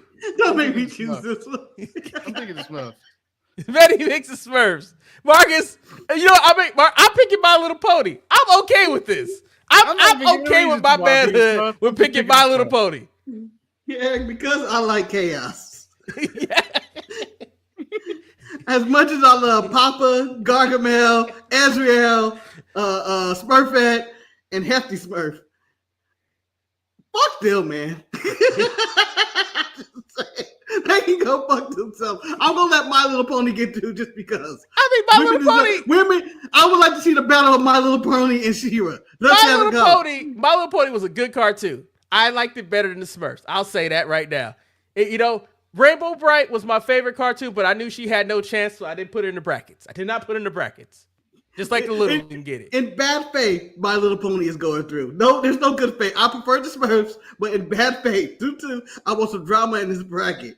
Well, Marcus, Well, I'm okay, putting now, My Little Pony through. now you rode with My Little Pony through the upset with the Spurs, Marcus, but can My Little Pony upset She-Ra? Are you going to put your weight behind them now? Are you going to let My Little Pony beat She-Ra? No. He-Man's sister. No. She-Ra wins. She-Ra wins Manny, on the side of the bracket. Do you agree with Marcus that She-Ra wins? I'm just gonna leave it on you. I'm just gonna say My Little Pony. This side of the bracket's fucked anyway, so it doesn't really matter what happens on this. I know. It don't matter. This has been the biggest four-drawn conclusion ever. I feel like we need to go back to the drawing board on this one. Yeah, like there's no one with the bracket. Like David, Adam Silver saw this playoff bracket. He bringing games, Eric. He bringing all types of games. There is not gonna be no way this ever happens in any sports league bracket. They move people to the other side. We're here for the East Coast Conference. That's what we're here for.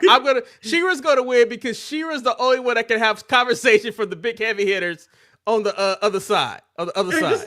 This is like saying let's put the NBA ratings against the WNBA ratings. It's not fair. It's not fair. So people might ask the question, why the fuck is Dino Saucers there? Melo. Marcus wanted Dino Saucers. And I said, why not put two intergalactical conglomerates against each other? And that's why Dino Saucers is going against Transformers, Marcus. You asked for the Dino Saucers, and so now you have the Dino Saucers. But Marcus, you know they are bottom seed. You knew they would be. And they're going against the top seed of Transformers. Yeah, you know what? I have no problem with that. And I have an argument for the Dino Saucers, who I'm voting for in this round against the Transformers, okay? I don't care. I'm voting for the Dino Saucers. And my only... Kane, there was once upon a time where we did a live stream, and then he brought this up as well, and then I did not know what it was, even when he played me the theme song, and I was like, "What the fuck is this?" I'm gonna tell you this: only 2% of the world probably remember Dino Saucers. I'm gonna say only 2% of the world, and I'm probably 1 and 2 because I weigh so much. But once I play this for you guys, let's see if they get through. Well, we're about to get a strike. Who cares? You know, the only two people that knew this the last time we played this was him and Wes. Wait, I know who the Dino Saucers are. And joined in their battles against Genghis. I should call Shantae and find out if she know who the Dino Saucers are. So, Marcus, you're really putting your vote behind the Dino Saucers. Because they can't win. They deserve it. They existed, okay? It was it's a cocaine fantasy of absent. That show existed. That I'm going to put my vote with the Dino Saucers. So Marcus is voting for Dino Saucers. Manny, are you voting for Transformers?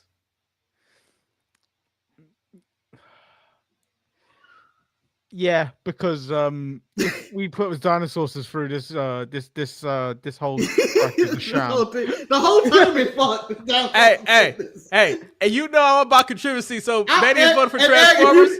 If you change your vote, I'm changing it back to Transformers. Okay, hey, I am not allowed Dino Saucers. I will veto Dino Saucers. No, your vote is put in, Marcus. Dino Saucers have been voted. Dino Saucers have been voted by you, and Manny has been voted by Transformers, Marcus. If I choose... Now I'm changing my vote to Transformers. You cannot change your vote. You are not knocking Transformers out. You cannot change your vote. Your vote is locked in. Go to Manny. Am I correct? Marcus cannot change his vote. I confirmed with him 3 times. If Dinosaurs was his vote, you can't be spiteful with your vote and then do the wrong thing. You can't do the wrong thing. Every bracket needs to have an upset. They need to have an upset. No, that's the My Little Pony one over the Spurs. That's it. Okay, we're not doing this. We're not taking the Transformers out. But this is why you shouldn't fuck around with the bracket, Marcus. You the one who played around with games picking Dino Saucers. No, we're not taking Transformers out of this. It ain't gonna be fun if they're going.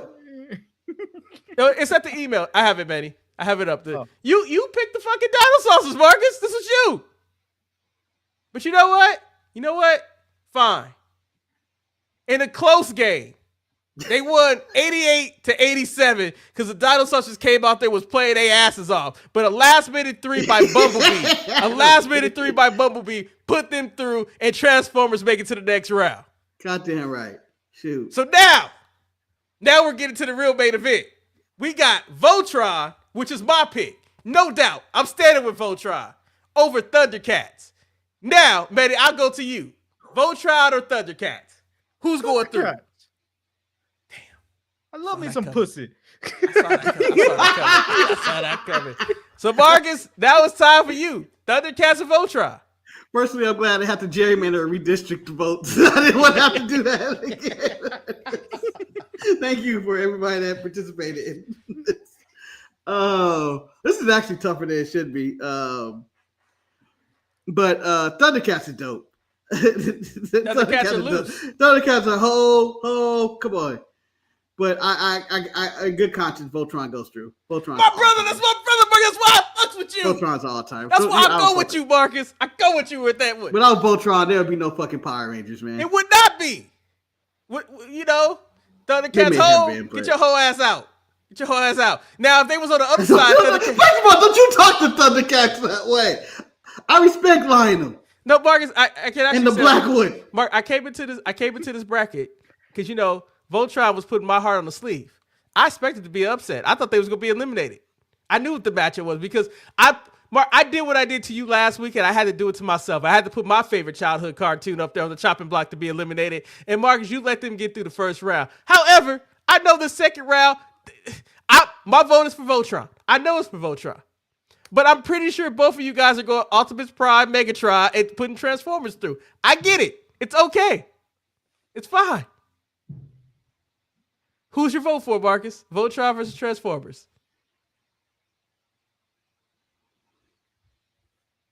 Or should I go to Manny first? They're both giant robots that move around, and they amazing toys. Just you can go to Manny first. I'm still thinking. Manny, Voltron, Transformers. See, my original vote, if they made it through, would still be for Thundercats. And I was more of a movie Transformer guy than I was Thundercats as an animation. Does Voltron have a chance? But I'm just gonna pick the Transformers to raise your blood pressure. Good job, Eddie. Good job, Eddie. Way to support the trans community.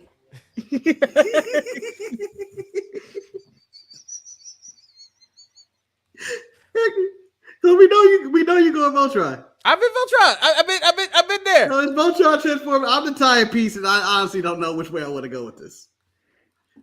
But I think I enjoy more characters. Explains so many things now, though, Marcus. Why he wanted to play. He wanted to try and eliminate Transformers because he wanted Voltron to make it through. Oh my god! I did. He's playing chess. But now you also see how maniacal Betty is, that he's trying to figure out the puzzle and he's trying to manipulate you, Marcus. I know, Marcus. That's just explaining the story that's been set. My Little Pony would have whooped their ass. Mark, remember, that was you enjoyed that green Voltron lion, Mark. You love that green Voltron lion. But there's a deciding factor to all of this, in that I believe Thundercats whole was built in by Hacksaw Jim Duggan. Oh, so that's why Thundercats are out. And then I forgot it was Voltron. It's not Thundercats anyway. Yeah. So Thundercats are not loose anymore, Marcus. They're not. No, they're not. I'm going to go with. I can't go against Optimus Prime. I never go against Optimus Prime. Transformers going through. I can't go against Optimus Prime, Starscream, Bumblebee, Megatron. Come on, man. I love those fucking people. Bart, would you prefer if I would have put Dinosaurs versus Denver the Last Dinosaur? Hell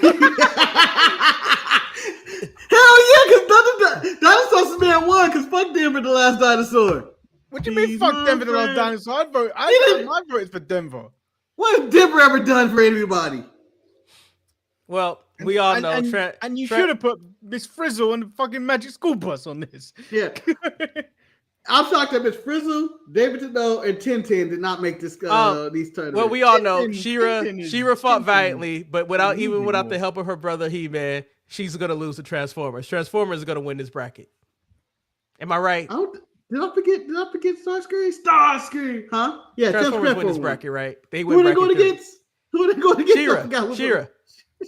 Never had a chance. Didn't matter who turned up on the other side of that bracket. Yeah. It was a 40-point blowout. Everybody's still like, oh, why did we even get our hopes up?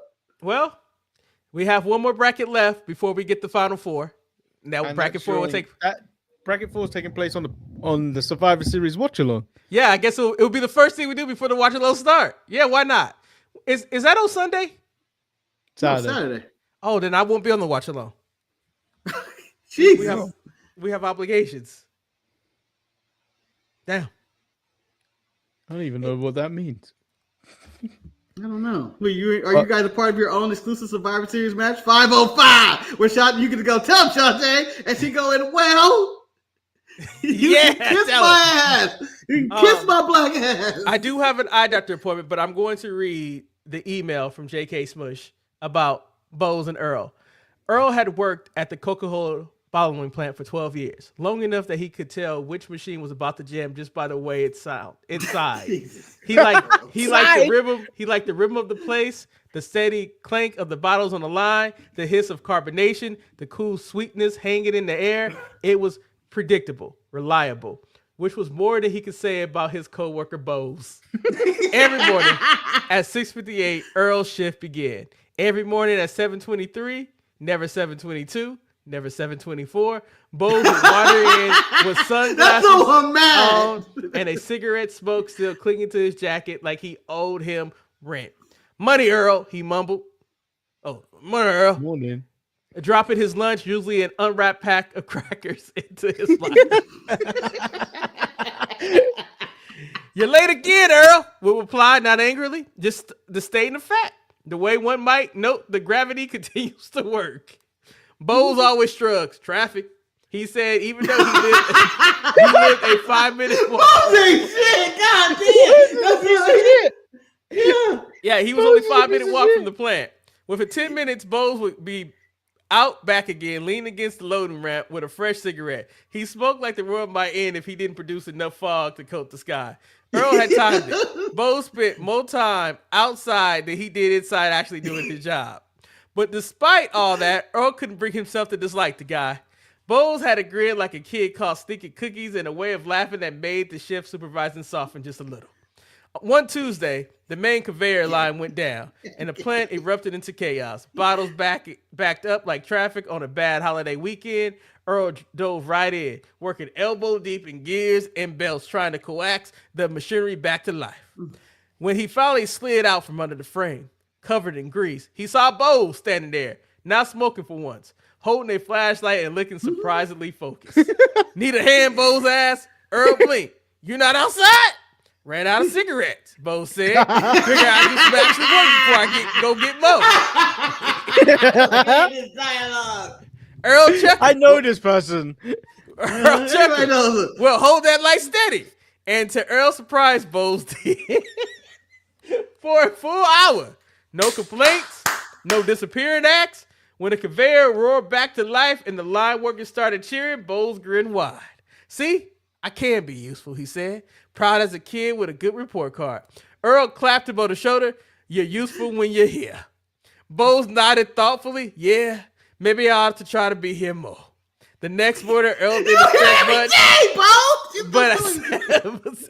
but at 7:05, late, yes, but earlier than usual, Bose walked in. Sunglasses still low, jacket still smoky, but he gave Earl a small nod. Morning, he grumbled. I'm, making an effort. Earl smiled. I noticed.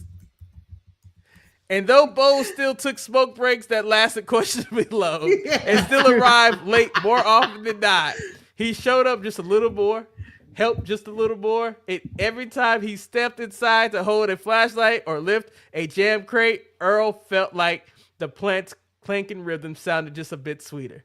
After all, some folks don't change at once. But a little progress, like a single spark before the flame, was enough for Earl. That's beautiful, man. That's one of the great Christmas stories of all time. Because the only reason it's a Christmas story because they work at the Coca-Cola factory and Santa Claus is on the can. But that's the only thing that makes it a Christmas story. That's one of the great Christmas stories ever. And he held that flashlight. The final boss, you might not be far away from that. That might be true. Ryan will be the person that holds the flashlight and take credit for all the stuff that he did. You remember Thanksgiving story? I think it was 2 years ago at Thanksgiving. Yeah, so I didn't show up. He was taking pictures for the gram, the Snapchat, or whatever.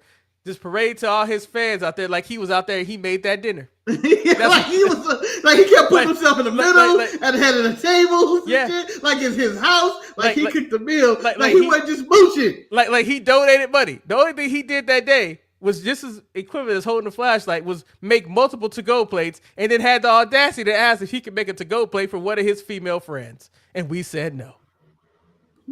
That is Bose. And that concludes this show. Marcus, I'm sorry the Dino Saucers got placed where they got placed, but if you guys thought that this week was a bitch, wait till the final bracket. I can't wait. Is Captain Planet in the next bracket? No. Captain Planet's from the 90s, Marcus. He's not 80s? No. Told you, man. 90s had more. I think 90s might have had more. The 90 tournament would have kicked ass. Yeah. Maybe you should do the 90s, sir. I'll give you the bracket. You could do it. You can show me how to do brackets, Marcus. You can show me how to do brackets. But anyway, we hope you guys enjoy this episode of the Sharpshooters Wrestling Podcast. Oh, it's Boost, like Moose. I am Eric. It's Boost. That changes everything. No, Boost ain't the same. Boost is like Boost, like Moose. Oh, that makes sense. Yeah, but you know what? He gonna be Bose in our life. You know, Bose sounds so much more funnier. The American accent, that's what we just did right there. We hope you guys, I'm Eric, aka Bose. Are you about to Malcolm X from Charlie Kirk Bose? I am Bose.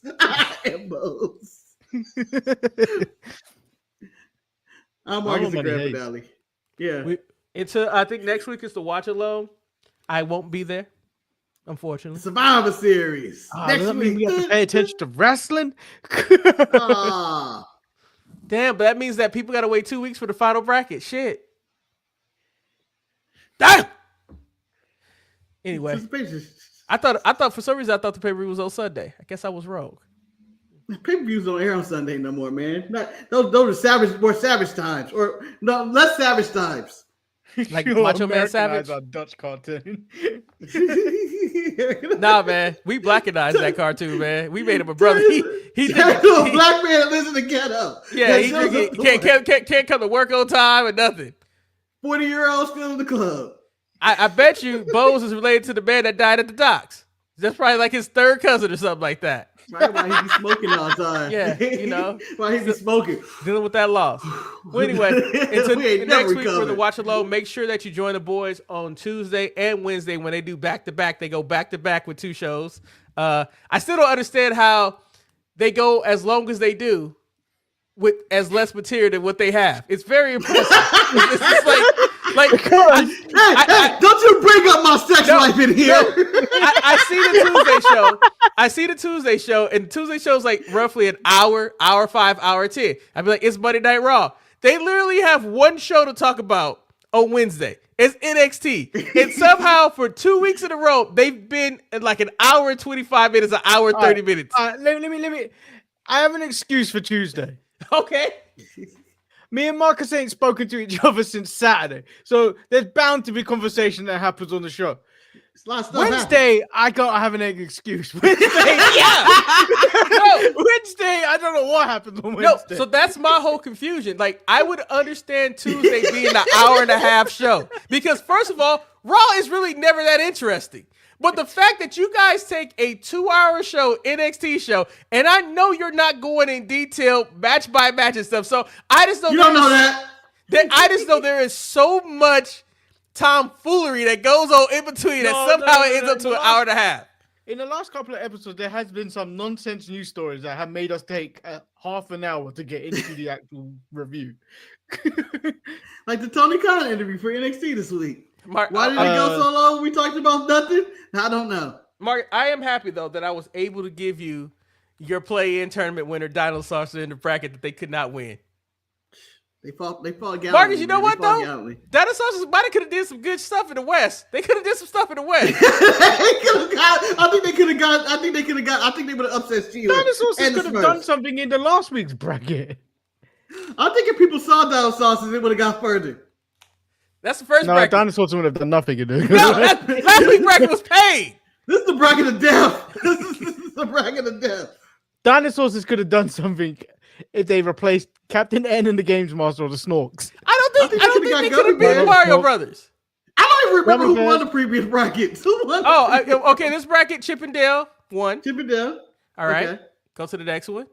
This was DuckTales. Is DuckTales? Oh, they DuckTales beat won. I Turtles. thought it was Ninja Turtles. I thought Oh, it was Turtles. Ninja Turtles. I gotta remember this shit. You're right. No, I thought it was DuckTales. Are you sure? I don't know. Are you not writing this down? No, I'm not. I thought it was Ninja Turtles. What the honestly thought it was fuck? Ninja Turtles. It might have been Ninja Turtles. You might be How are you right. not keeping track of who's going where? No, I thought it was DuckTales because I was like, wow, we're gonna have two Disney cartoons going against each other. No, I don't think we would have allowed Ninja Turtles not to win this one. Okay. We might have to go back and look at the tape. I don't know. I honestly don't remember. All right, then we go to the one previously. Bracket 3, we got Transformers winning. He writes them down now. Yeah, I know. Honestly, I thought I was gonna remember them, but clearly I did not. Eric, you barely remember what happened on wrestling like at the beginning of the week, and you expect you to remember something from 2 weeks ago. I did. Anyway, we hope you guys enjoyed this episode. We'll see you guys. They'll see you on Tuesday. Oh, actually, shit. No, I got a stress test. But maybe I'll show up on Wednesday and make it 2 hours long. Why the fuck not? Well, Oh! We can You do can do the the bracket bracket on on Wednesday. yeah. We can do bracket for a Wednesday. And then this show will be going 3 hours Oh. long. You know, it's a damn shame that we come on this. We come on the show. I don't come And on we the show, go- we- Marcus. I don't come on the show, sir. I You don't come on the show. Hey, You do we- come on we the show. don't know You have no proof that you have never came on the show. We you have don't no know proof what's you've never going came on down on the there. show. We Yeah, we don't know what's what's going on there. We don't know if Fiasco's doing to you. Bestiality, motherfucker. Bestiality. Hey man, Yo, I I got got- pussy's pussy, man. I heard pussy's pussy. I gotta go to the eye doctor appointment. Just say I heard pussy is pussy. Oh, We're gonna edit on that. We'll see you guys. I'll see you guys on Wednesday. We out.